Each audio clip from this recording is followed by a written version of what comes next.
Hello, and welcome to Golden Rule Central's second YouTube video. Since this is the second one, if you missed the first one, well, go back. But also, if you missed the first one, the three words. It's about making the Golden Rule central in importance in our lives. And that needn't require huge changes in how we live. Most of it's in here. And I suspect if you clicked on this video, you already value kindness in your daily life. And you could say that Golden Rule Central, kind of three aspects to the mission here, and that's inspirational, motivational, and educational. And so if you benefit from those, then mission accomplished, and hopefully you will. And today, what we want to talk about is the Golden Rule in action in as pure a form as it can get, and that's volunteering or volunteerism.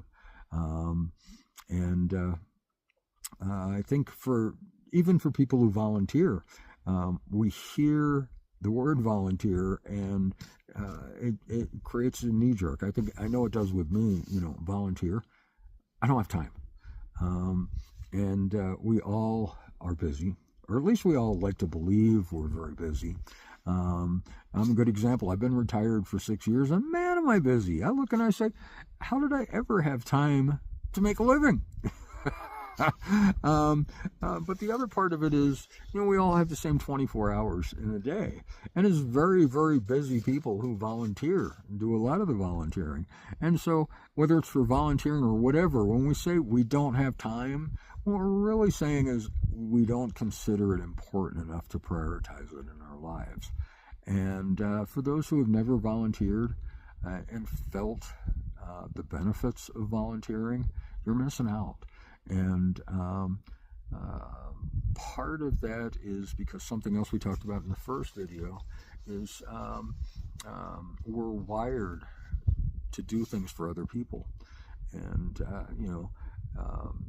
we only do things for other people because it makes us feel good. And if it didn't make us feel good, we wouldn't do them. And that on the surface makes us sound like kind of a petty species, doesn't it? But actually, no, it's wonderful because it shows we're wired for the Golden Rule. It's what makes us happy, and it's wired right into our brains. Along those lines, something I find really exciting is that different aspects of science recently seem to increasingly be bringing this out.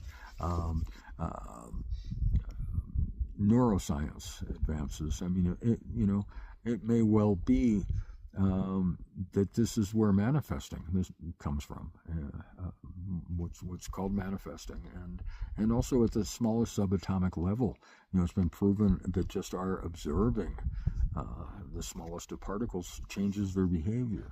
And a phrase that I heard a decade or so ago that I love, and it goes through my brain from time to time, and that's the universe loves a symbolic gesture. And it's like scientific advances may actually prove that before too awful long. The universe loves a symbolic gesture because we are connected to it, and that is actually going to become scientifically verifiable, potentially. It's very exciting. But the irony, I guess you could say, a wonderful irony to volunteering is, what is volunteering? Well, it's doing something to help others, to better your little corner of the world. It's doing something without expecting anything in return. And only in doing it and in expecting nothing in return do you get the most in return. Because it is the key to happiness, is serving. Also, rather ironic as well is, of course, we all want to be happy. And so many in our pursuit of happiness focus on ourselves. And frequently it's done through material things, money, and the stuff and the status that can bring. And people who pursue that inevitably find out that it's hollow. It leaves them with an empty feeling as well, because that's not where happiness lies. Happiness lies in focusing on others and making things better for others. And so that happiness in itself is not a product. It's a byproduct of the golden rule in action in your life. And onto my note cards, yeah, I put them on non-coated paper plates that will get reused. But one of the benefits of volunteering too, of course, not only is it the key to happiness, but it's been said that example is the best teacher. It's also been said example is the only teacher. And I've said that living this way gives me time to stop and ponder things, and it was only in thinking about making this video that I really came to fully appreciate how my parents volunteered, and I learned from their example. Mom and Dad both volunteered for different things for years, and there's only one specific one that I want to mention, and that's for probably the longest of any of the things that they were involved in. Mom volunteered at a suicide prevention hotline. I look back, I'm just saying, oh, way to go, Mom, and I don't think I could have done that. I'm not sure, but the pressure, I mean, when that, especially in the beginning, when that phone rings, that odds are it's somebody who's at the end of the rope, and you got to just hope and pray that you say the right things, and like I said, I'm not sure if I could have done that. And along those lines too, because one of the things I want to encourage, of course, is volunteering, but it is choosing something that suits you. One of the things I volunteered at for a number of years involved working with kids and their parents, and over the years, literally hundreds and hundreds of parents. And when you get that many, you're gonna get some with what you might consider unfair criticisms. They're mad at you, and they're, yelling at you for something you did or a decision you made or whatever. And, you want to go back to them and say, hey, give me a break. I'm not getting paid. I'm doing the best I can. So quit playing armchair quarterback and just sitting there taking pot shots. Okay, pal? That's what you want to say, but you can't, of course. So you got to let it roll off you. And if you're not one of those folks who can just let things roll off like that, you might want to take that in consideration in what you choose to volunteer for. For me personally, I look back with tremendous satisfaction, as myself and a few other dedicated folks, that I look back and we did a lot of good, and some of the results of that are still there years later. So it's an experience I wouldn't trade for anything, and at this point in my life, I am very grateful not to repeat.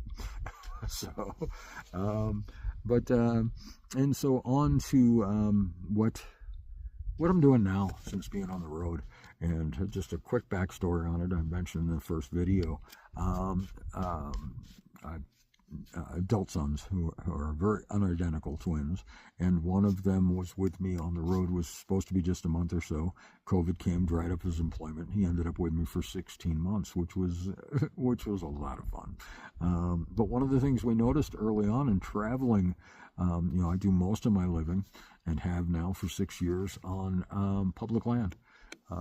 And it's the bulk of it's Bureau of Land Management. Right behind that would be National Forest Service land. And we started learning about how these different camp areas, some of them were closing because they were trashed.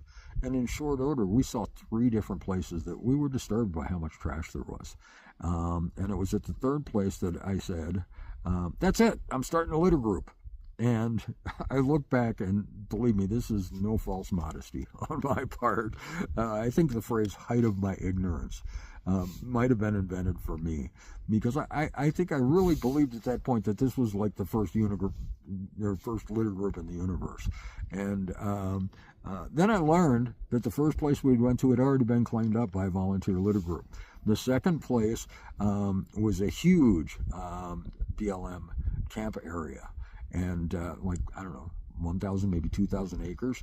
And a cleanup, a week-long cleanup, had already been scheduled for there. And the third place, the one that triggered me with it or whatever, I learned that in the town that we were a few miles outside of, they had a volunteer group that met every Saturday morning. And so I went online, and lo and behold, there are litter groups everywhere, all over the country. So what do I do with this silly little Facebook group that I just tried to start? And I decided the best use I could make out of it was to turn it into a forum for all these litter groups. And that's what it's become, for individuals and as well as groups. And, it's for anybody who picks up litter is concerned about it, from the occasional, the person who takes a plastic bag with them to clean up after their dog, and while they're out walking, they fill their bag with litter. And it's from those people, and there are individuals and groups on the other end of the spectrum that I'm in awe of, because, this is not me, but there are individuals and groups who go out 4, 5, 6 days a week, for 4, 5, 6 hours a day. It's phenomenal. But it takes all of us, as far as that goes. And being at the height of my ignorance when I first started, I was fortunate, I dare say even blessed, to have some real veterans and kind, patient people come on board and help me to learn. And it was there that I learned a key phrase. And actually, I want to back up just a little bit, if I could. I'll get into that. But I want to talk about something that's kind of depressing. So I'll touch on it briefly, but I think it's really important. And the reason I'm bringing it up is when it comes to picking up litter, it increases the importance and the urgency of what we do. And it's, as I said, I started out picking up litter for aesthetic reasons. I wanted to defend where I wanted to live. But then I started learning about something I think the vast majority of Americans are still largely ignorant about, and that's the harm that plastics are doing. So in a quick nutshell, the plastic molecule is synthetic. It's not natural. It does not occur in nature. And plastic breaks down and breaks down and breaks down until it hits that molecular level. And then it stops breaking down. If it does break down, it's thought that it probably does it in geologic time. And what in effect that means is that every piece of plastic that's ever been made is still in existence in some form or another, and it's blanketing the earth from the Mariana Trench, the deepest part of the ocean, to Mount Everest. And, nanoplastics, those little tiny microscopic bits of plastics, have recently even been found in clouds. So the stuff's literally raining down on us all over the world. And now the crazy part, plastic is a petroleum product, and it's big oil's goal right now. About 15% of petroleum output goes into plastics. It's their goal to double that by 2050. That is insane. There's no other word for it. And what's the culprit? Greed. And greed is as old as the golden rule itself. And it's myopic and disregard for the consequences and the repercussions for the sake of a short-term gain. Who are the greedy ones? Well, the ones in the string pullers, the ones who have the power to change it, and they're not about to. And so change is not going to happen from the top down, so it has to come from the bottom up, and that's what we're seeing in this country and around the world, a groundswell, if you will, a grassroots movement, as people learn more and more about this. And that's why, education is an important aspect to the litter picking up movement. And and once we understand that, you see that picking up that plastic and disposing of it properly it increases the importance and the urgency of doing that. So back to, as I was saying, about the good folks, the very patient litter veterans who came onto the litter group. One of them said to me early on, and it's something that stuck with me and stuck near my heart, I guess you could say. And as he said, people who are willing to clean up after strangers are good people. And I have found that to be true pretty much without exception. And, people who are full-time nomads, like me, who spend their life on the road full-time, a lot of times, especially starting out, they talk about finding their tribe. Well, when I heard that, I learned that I realized I found my tribe. And, I'm sure that's not unique to people who pick up litter. People who volunteer for the benefit of others and expect nothing in return are good people. I found my tribe, and I want to make an assertion here. The tribe's out there waiting for you. Go find them. So before I go, 2 ways I want to encourage you to be a volunteer right now, because you can't say you don't have time.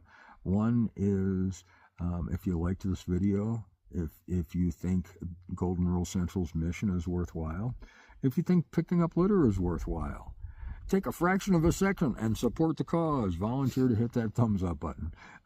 Feed the algorithms. It does a lot more good than I think a lot of people realize. And also, one last thing, and that's, if you're walking down the sidewalk and you see a